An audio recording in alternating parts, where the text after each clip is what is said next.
देखिए, सचिन पायलट के विषय या कांग्रेस का विषय है, ये कांग्रेस पार्टी का अंदर का मामला है। बिल्कुल।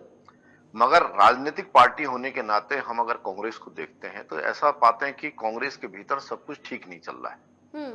और कांग्रेस के सबसे बड़े परिवार के द्वारा उपेक्षा हो या कांग्रेस के जो परिवार के कृपा पात्र हो उनके द्वारा अन्य अपने साथ के लोगों को दूर करने वाली बात हो। पार्टी से नटवर सिंह गए, कपिल सिब्बल गए, गुलाम नबी आजाद गए, ज्योतिरादित्य गए, जतिन प्रसाद गए या हेमंत बिश्व शर्मा गए।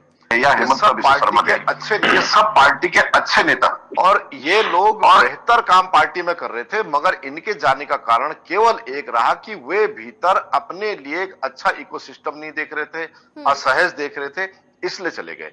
उनकी गहलोत साहब से नाराजगी है। बार बार जिस तरह एक अखबार के पाठक होने के नाते हम पढ़ते हैं अखबारों में, तो भले ही देखिए उन्होंने अपनी नाराजगी को दूसरे तरीके से कहा कि वसुंधरा राज्य सरकार में उन्होंने जो घोटाले हुए उसके कीजिए। आपकी सरकार इतने सालों से क्या कर रही है? अगर कोई घोटाला आप कीजिए ना, मगर निजी उत्पादनकर्ता से महंगी बिजली सरकार खरीद रही है, दिन रात अखबारों में आ रहा है।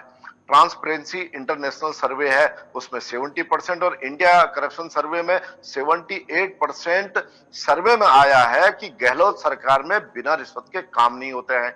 या खुद गहलोत सरकार ने स्वीकार किया गाहे बगाए कि लोक निर्माण विभाग जो सड़क बनाता है उसमें काम ठीक नहीं हो रहा है। इसलिए उनके अंदर के मसले हैं।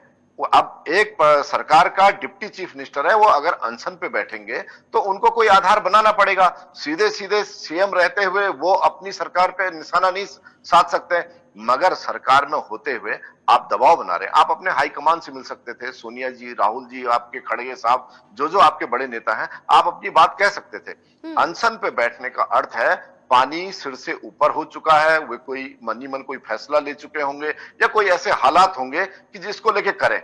और जहां तक राजस्थान जिस दौर में चल रहा है काजोल जी, कि उदयपुर में जिस तरीके से भगवा झंडा नहीं लग सकता है, महाराणा प्रताप की धरती है, प्रभु राम के नारे नहीं लग सकते हैं। 1 साल पुराना करौली दंगे का मतलब आज भी आराम से घूम रहा है। सालासर बालाजी का गेट तोड़ दिया गया या अलवर में शिवलिंग को कटर से काटा गया। तो आपने तुष्टीकरण भी किया, सब कुछ किया और उसके बावजूद आप अपनी सरकार को नहीं संभाल पा रहे हैं। तो इसका अर्थ है कि गहलोत साहब के हाथ से सारी चीजें निकल रही हैं और उसी चक्कर में अगर सचिन पायलट भी निकल जाते हैं तो कोई आश्चर्य की बात नहीं। ठीक।